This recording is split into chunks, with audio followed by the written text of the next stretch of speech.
आपका स्वागत है विजन क्लासेस में, जिसमें आज हम आपको पढ़ाएंगे क्लास 6 का 7th चैप्टर साइंस का। चैप्टर का नाम है हमारा पौधों को जानिए। आपने अपने चारों तरफ पौधे ही पौधे देखे होंगे, सभी जगह पेड़ पौधे सब अपने घर में लगाते हैं। सभी ने पौधे देखे होंगे। जैसे कि बुक में लिखा हुआ है, बाहर निकलकर अपने चारों ओर के पौधों का प्रेक्षण कीजिए। मतलब कि आप बाहर निकलकर मतलब कि अपने आसपास के जगहों पर पौधे देखिए और उनका प्रेक्षण कीजिए। प्रेक्षण करने का मतलब है कि आप उनके बारे में जानिए। अपने घर में पौधे लगा रखे होंगे, उनके बारे में जानिए। ठीक है कि कुछ पौधे छोटे होते हैं और कुछ विशालकाय होते हैं, जबकि कुछ धरती पर हरे धब्बे की तरह दिखाई पड़ते हैं। कुछ पौधों की पत्तियां हरी होती हैं, जबकि कुछ पत्तियां लालिमा युक्त। लालिमा युक्त का मतलब है लाल लाल होती है, आपने भी देखे होंगे। कुछ पौधों के फूल बड़े एवं लाल होते हैं। गुलाब का फूल देखा होगा, वो लाल होते हैं। कुछ नीले होते हैं। कुछ पौधे ऐसे होते हैं जिनमें फूल ही नहीं आते हैं। आपने अपने घर के आसपास या घर में या विद्यालय में या रास्ते में बाग बगीचे में आप टहलने जाते होंगे, सभी जगह हरे भरे पौधे देखे होंगे। आइए अब हम इन पौधों के बारे में जानते हैं। इन पौधों की के बारे में मतलब कि इन पौधों के क्या भाग होते हैं, तना क्या होता है, पत्ती क्या होती है, पुष्प कैसे बनता है, तो ये सब क्या है इस चैप्टर में हमें इसके बारे में पता चलेगा। जैसे कि पौधे के बारे में आप सभी जानते हैं, जैसे कि इसमें बताया अभी, कुछ पौधे छोटे होते हैं, कुछ बहुत बड़े हो जाते हैं, कुछ लंबी कतार मतलब जैसे बेल चलती है उस तरह से होते हैं। कुछ पौधे हमें सब्जी देते हैं, फल भी देते हैं। कुछ पौधे ऐसे होते हैं साज सज्जा शोभा बढ़ाते हैं। बहुत से पौधे हम घर में लगाते हैं, वो हमें ना फल देते हैं ना फूल देते हैं, लेकिन हम सजावट के लिए उन्हें लगा देते हैं। कुछ पौधे हमें सभी क्या देते हैं, ऑक्सीजन देते हैं। पौधे लगाना अच्छी बात है और पौधों के बारे में जानना भी हमें बहुत जरूरी है। तो जैसे कि आप 7.1 में देख रहे हो, शाख क्या होता है, झाड़ी क्या होती है, वृक्ष क्या होते हैं।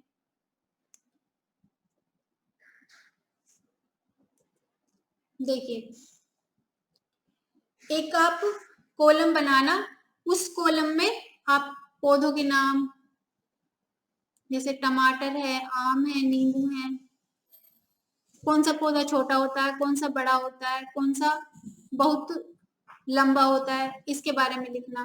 कौन सा हरा है, कोमल है, मोटा है, कठोर है, इसके बारे में लिखना। तो ये क्या है, ये आपका क्या करना, घर पे एक कॉलम बनाना, उसके बारे में आपको सारी जानकारी लिखनी है। अब हम जानते हैं शाख क्या होता है, झाड़ी क्या होती है या वृक्ष क्या होती है। जैसे कि आप चित्र 7.3 में देख रहे हैं,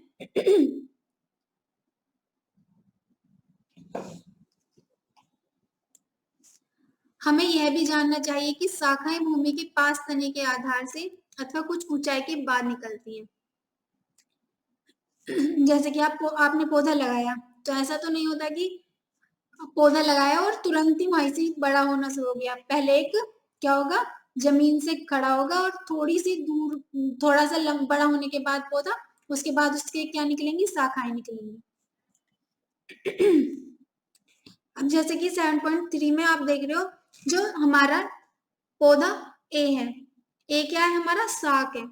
जो पौधा अलग अलग पत्तियों से होता है, एक तने पे सिर्फ 4 या 5 पत्तियां होती हैं, वो क्या कहलाता है, शाख कहलाता है।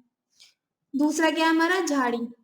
जो पौधा एक मतलब कि झुंड सा बना के रखता है, एक तने पे बहुत सारी पत्तियां होती हैं और एक घुमाव सा होता है लेकिन छोटा होता है, ये क्या होता है, हमारी झाड़ी। उसके बाद क्या आता है, वृक्ष। वृक्ष तो आप सभी जानते हैं, एक बड़ा सा पेड़ होता है, वो क्या होता है, हमारा पूरा हरा भरा होता है और फल भी देता है, ये क्या हमारी होती है, वृक्ष होता है। उसी तरह आप अपने आसपास देखिए कि हमारे आसपास क्या है, शाख ज्यादा है, झाड़ी ज्यादा है या वृक्ष ज्यादा है, उसी की एक सारणी बनाइए और उसी जैसे 7.1 की सारणी दी हुई है, आप अपने तरीके से बनाइए और उसमें लिखिए कि पौधे का नाम लिखना है, उसमें छोटा कौन सा है, बड़ा कौन सा, लंबा कौन सा, इसके बारे में लिखना है। हरा है, उसमें वृक्ष देता है या उसके पत्ते कैसे हैं, इसके बारे में भी आपको लिखना है। अब जैसे 7.2 में हम किसके बारे में पढ़ते हैं, तने के बारे में। तना क्या होता है, जो एक पौधा होता है, जो पौधा होता है उस पौधे में, जैसे कि ये वाला पौधा देख रहे हो, इसमें ये जो निकले हुए हैं जिनके तने पर बहुत सारी पत्तियां, ये क्या हमारा तना होता है। ठीक है, पहले क्या निकलता है, पौधे में से तना निकलता है, उसके बाद उसकी क्या होती है, पत्तियां निकलनी शुरू होती हैं। जैसे कि तने के बारे में पढ़ते हैं, अपने आसपास के पेड़ पौधों को देखें तथा उनके तने पर पाई जाने वाली विभिन्न रचनाओं भागों को देखें। आप अपने आसपास पौधों को देखना और उसमें जो तने हैं, तने पर क्या कौन कौन सी किस तरह की पत्तियां निकल रही हैं उसके बारे में देखना। अवलोकन करने का मतलब है कि आप उनको देखें, उनके बारे में जानें। जैसे कि तने में पत्तियां, शाखाएं, कली, फूल व फल व फूल होते हैं। आपने देखा होगा एक पेड़ की टहनी होती है, उसमें क्या होता है, आम का पेड़ देखा होगा, आम के पेड़ पे एक टहनी होती है, उसमें पत्ते भी होते हैं, फूल पहले फूल आते हैं, फिर हमारा क्या होता है, फल आना शुरू हो जाते हैं। तो वो क्या होता है, हमारा तना ही तो होता है जिस पर हमारी पत्तियां भी होती हैं और फल फूल भी लगते हैं। उसके बाद जैसे क्रियाकलाप 2 में देखो, क्रियाकलाप 2 में एक गिलास का जल लीजिए, जल में लाल शाही साके पौधे हम एक ब्लेड डाल दीजिए। जैसे कि ये सामग्री है कि हमें किस किस चीज की जरूरत पड़ेगी, एक गिलास की जरूरत पड़ेगी, जल की जरूरत पड़ेगी, लाल शाही की, साके पौधा, साके पौधा मतलब इस तरह का पौधा चाहिए, और एक किसकी जरूरत पड़ेगी, ब्लेड की।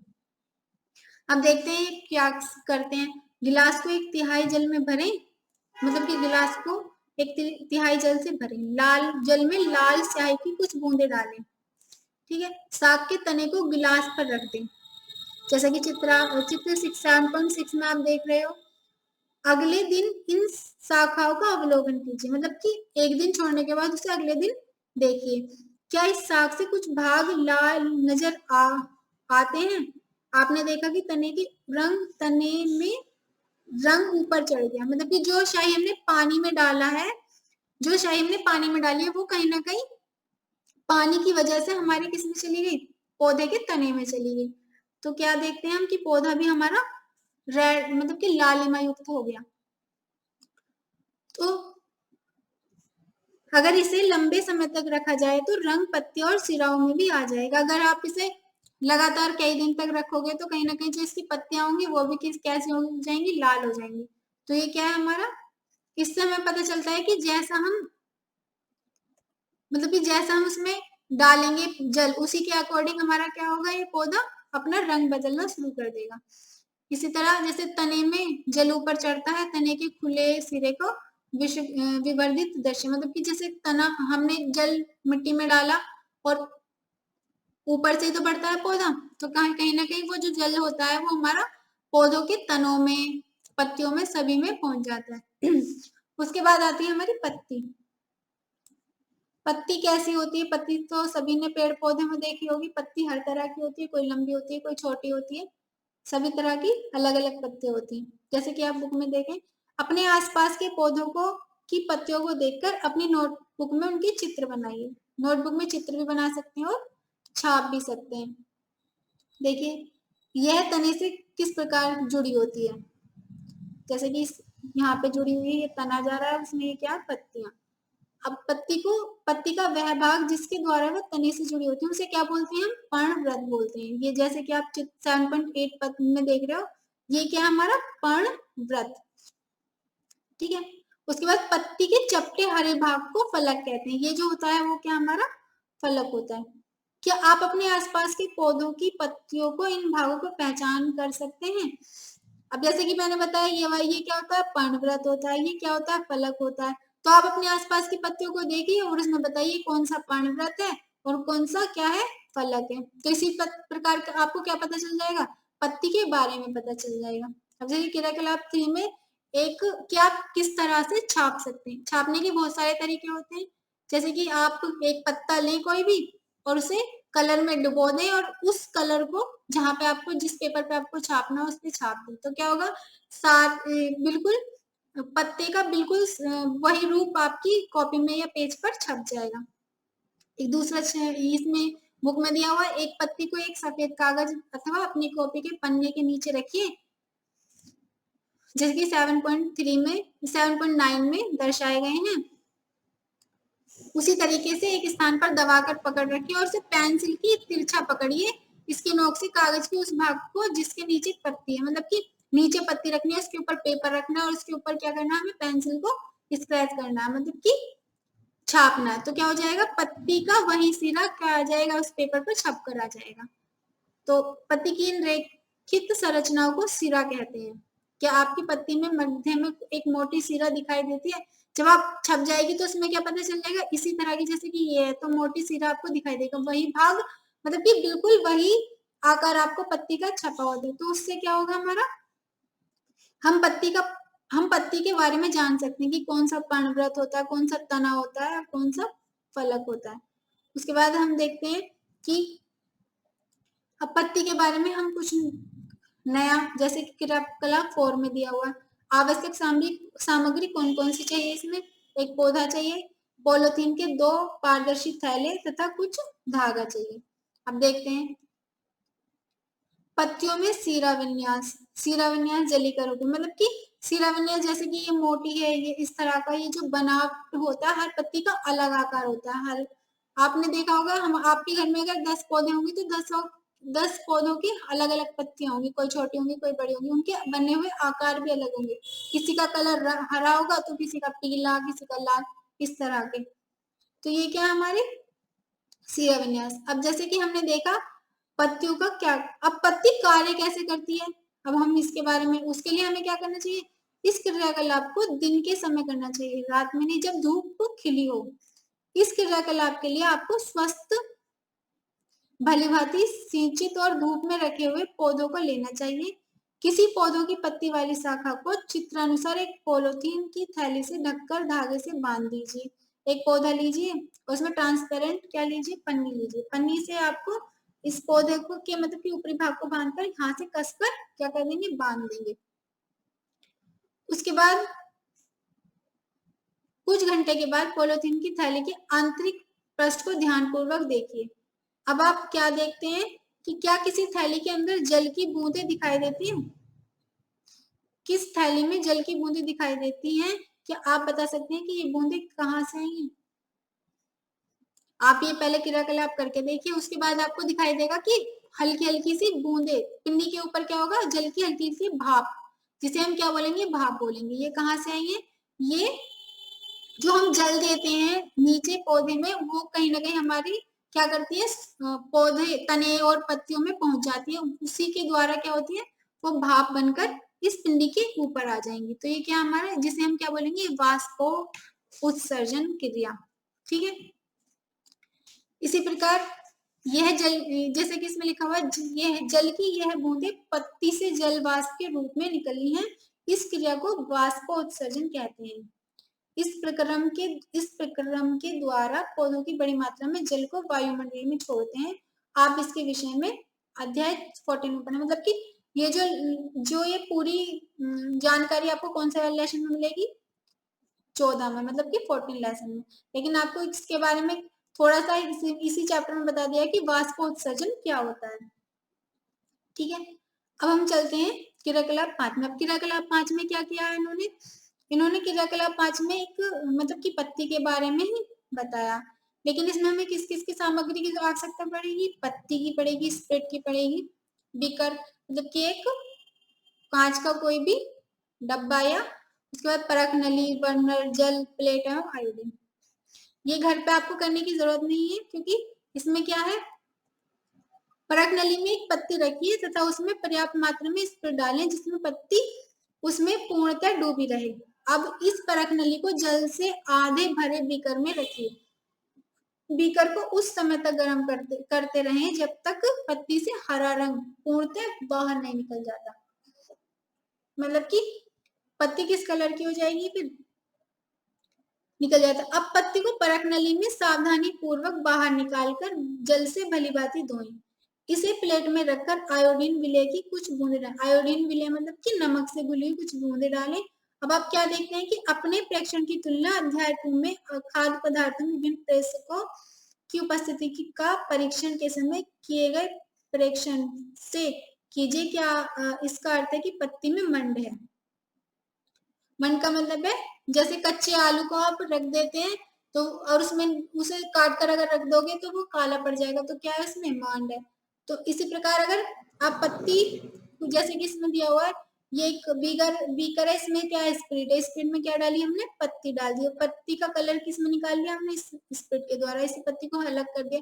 तो कैसी होगी पत्ती का रंग, पत्ती किस कलर की होगी जब ये निकली स्प्रिट से बाहर से धोया तो ये किस कलर की होगी, बैंगनी कलर की, क्योंकि इसमें आयोडीन मिला है, मतलब कि नमक की का घोल मिला है, तो ये किस कलर की हो गई फिर बैंगनी। तो कहीं ना कहीं आपको पता चलता है कि इस पत्ती के अंदर भी क्या है मंड है या मांड है। अब और हरे रंग का एक पदार्थ की उपस्थिति में अपना भोजन बनाती है, इस प्रक्रिया में जल एवं कार्बन डाइऑक्साइड का प्रयोग करती है। इस प्रक्रम को क्या कहते हैं, प्रकाश संश्लेषण कहते हैं, मतलब कि यह प्रकाश के द्वारा ही अपने क्या करती है, अपना क्या करती है भोजन बनाती है, या फिर और इस प्रक्रम में ऑक्सीजन निष्कासित होती है, पत्तियों द्वारा संश्लेषित भोजन अतः पौधों के विभिन्न भागों के मंडल के रूप में संग्रहित हो जाता है।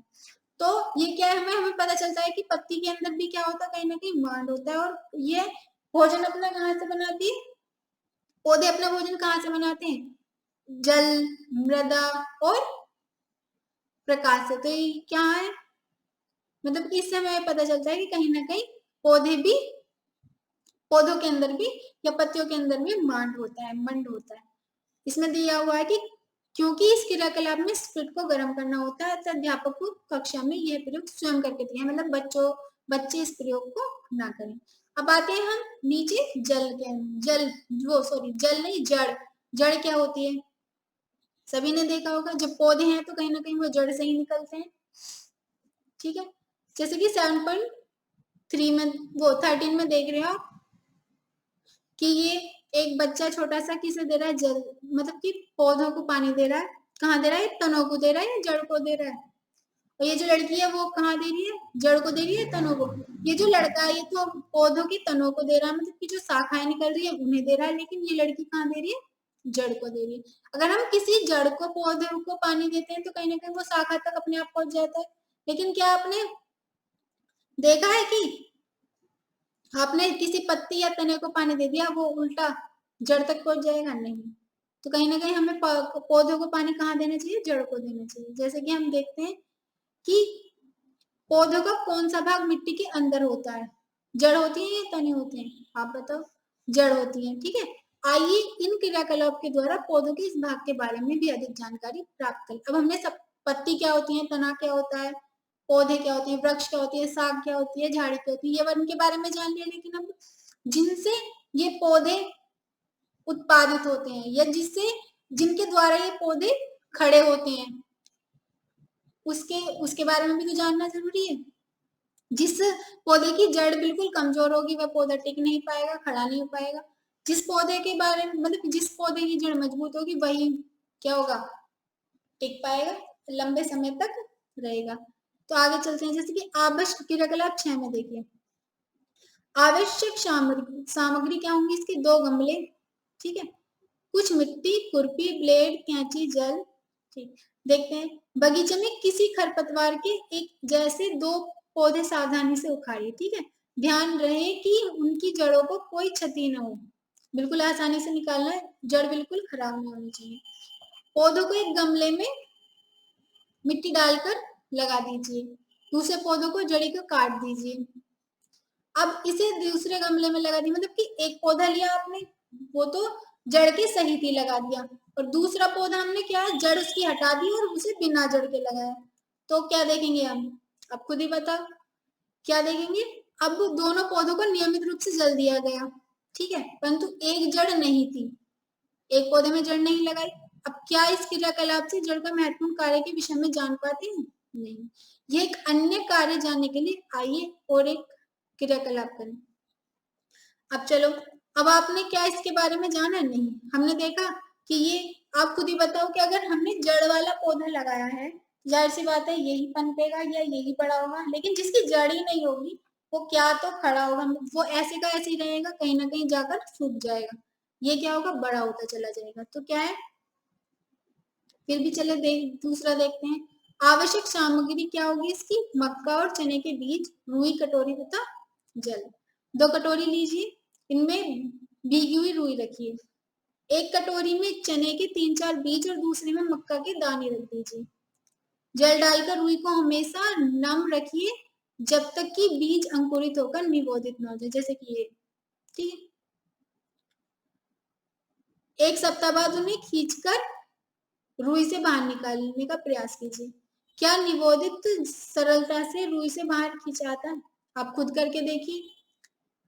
आप देखेंगे कि वो कहीं ना कहीं रुई में फंस जाएंगे। ठीक है, तो वो आसानी से बाहर नहीं निकल पाएंगे। इसी क्रियाकलाप को आप मिट्टी के साथ करके देखिए। तो मिट्टी क्या करेगी? उन जड़ों को अपने अंदर पकड़ लेगी, जिसे हम क्या बोलेंगे?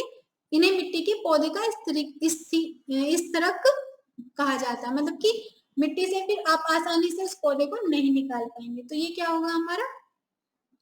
तो कहीं ना कहीं हम कह सकते हैं कि मिट्टी जो जड़ होती है पौधे की, वो मिट्टी में कहीं ना कहीं पकड़ बना लेती है, जिससे हम आसानी को से पौधे को नहीं उखाड़ पाते। आपने देखा होगा जो बड़े बड़े वृक्ष होते हैं, उन्हें हम आसानी से काट सकते हैं? नहीं। छोटे तो होते हैं, उन्हें हम हटा सकते हैं क्योंकि उनकी जड़ कमजोर होती है। लेकिन जो बड़े बड़े वृक्ष जैसे कि अभी मैंने दिखाए थे, उन्हें अगर हम आसानी से हटाएंगे नहीं हट सकते। तो क्या होगा? कहीं ना कहीं उनकी जो जड़ें हैं वो मिट्टी के अंदर बिल्कुल अच्छे से पकड़े हुए हैं, मिट्टी को बिल्कुल, जमीन को बिल्कुल अच्छे से पकड़े हुए हैं। तो क्या आपने क्या किया? जड़ के बारे में जाना। अब जानते हैं जड़ जड़ भी अलग अलग होती है। जैसे कि आपने चने के बारे में, मतलब कि ये जो हमारे पास बीज ए दिया हुआ, इसकी जड़ किस तरह है? लंबी लंबी। और इसकी क्या है? चने की जड़ कैसे है? तो जड़ भी कई प्रकार की होती है। ऐसे नहीं, चने ये मक्का है, मक्का की जड़ कैसी है? इस तरह की। और चने की जड़ कैसी है? तो जड़ भी एक जैसी नहीं हो सकती। आपने अगर सोचा होगा कि जैसी एक वृक्ष की जड़ है वही सभी होंगी, नहीं। क्या होगा? जड़ भी सभी अलग अलग प्रकार की होती है। जैसे कि चित्र ए में जो देख रहे हो आप, मूसलाधार जड़ है, और दूसरे में आप रेशेदार जड़ देख रहे हो। उसी प्रकार उनके आकार जो होते हैं ऊपर की, जो हमारे पौधे होते हैं वो भी अलग होते हैं। इनका जो सिरा विन्यास होता है वो भी अलग प्रकार का होता है। ये फैला फैला सा है और ये एकदम से जुड़ा हुआ। तो क्या है? तो जिस तरह की उनकी जड़ होंगी उसी तरह का उनका ऊपर का क्या होगा? सिरा विन्यास होगा। अब देखिए, जैसे कि 7.3 में आपने ये जो सारणी बनाई हुई, इन्हें बनाना। तो आपको अपने आसपास पौधे के नाम देखने और उनके पौधों के नाम लिखने।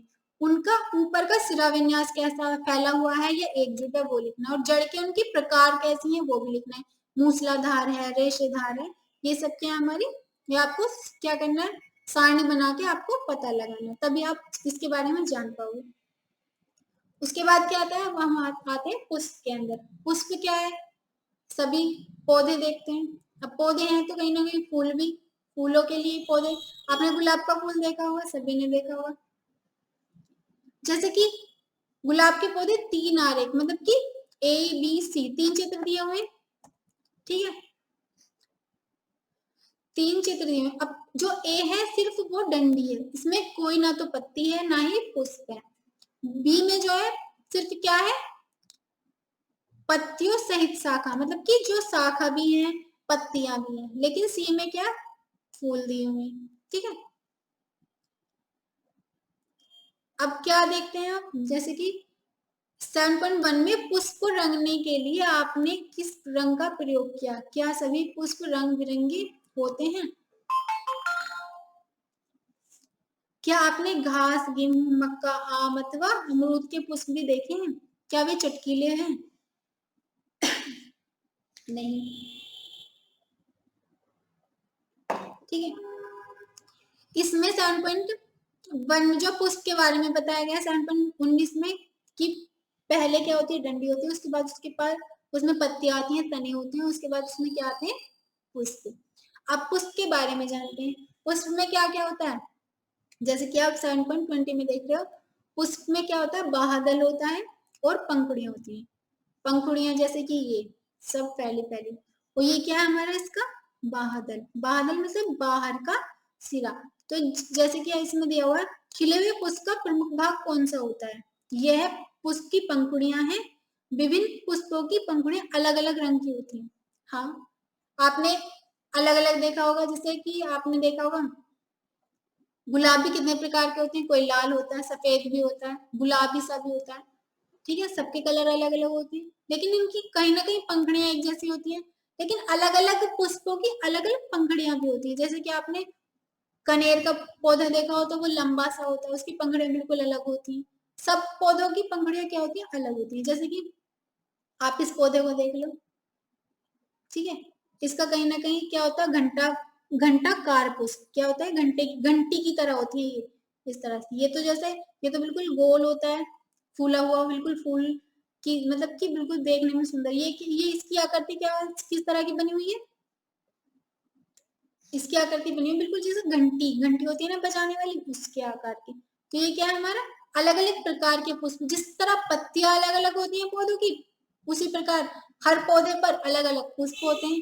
एक जैसे पौधे तो लगाए गए नहीं, कोई हर तरह अलग हर कोई अलग अलग लगाता है। तो क्या होगा ये, अब जैसे सारणी दी हुई है, इसमें आपको क्या बनानी है, सारणी बनानी है। इसमें पौधों के नाम आप देखो, आपके घर में कौन कौन से पौधे लिखे हुए हैं, वो लगे हुए हैं।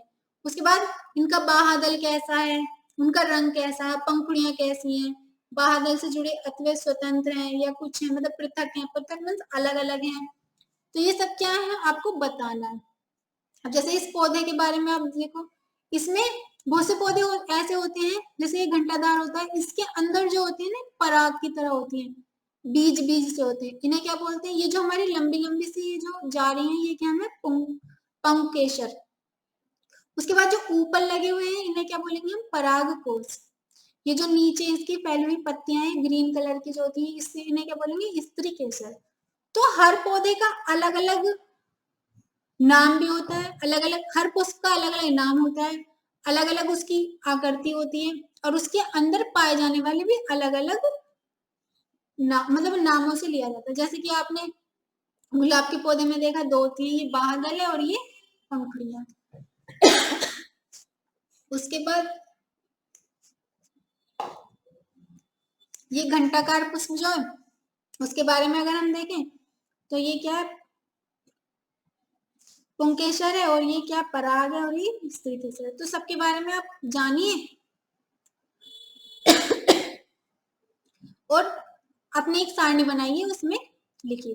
अब जैसे कि ऊपर परागकोश, पराग मतलब पराग या परागकोश क्या है, तंतु क्या है, ये जो है ऊपर, ये जो आपने यहाँ पर अगर आपको समझ नहीं आ रही है तो यहाँ से देखिए, ये क्या हमारे पराग है, ठीक है। और ये जो नीचे इसकी तलाई जा रही है, ये लताएं जा रही है, वो क्या, इन्हें क्या बोलते हैं, तंतु बोलते हैं। तो ये क्या हमारे पुंकेसर के भाग है। ये इस तरह का, ये जो दिखाई दे रहा है वो इस तरह का है, ठीक है। अब आगे चलते हैं, आगे क्या है हमारा, स्त्री केसर के भाग।